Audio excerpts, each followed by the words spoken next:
ஏதாவது ஒரு கதை சொல்லு. ஒரு வீரனோட கதையை கேளுங்க. வீரனோட கதை.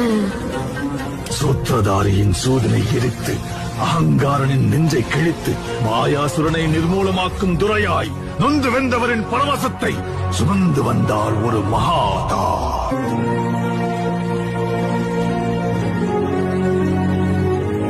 பயந்து மருகி பதரை சுருங்கிய சந்திரன் முகிலின் முந்தானையில் அஞ்சு ஒளிந்திருக்க ஜோதியாய் ஒரு பெண் எரிமலை ஒன்றை பெற்றெடுத்தார்.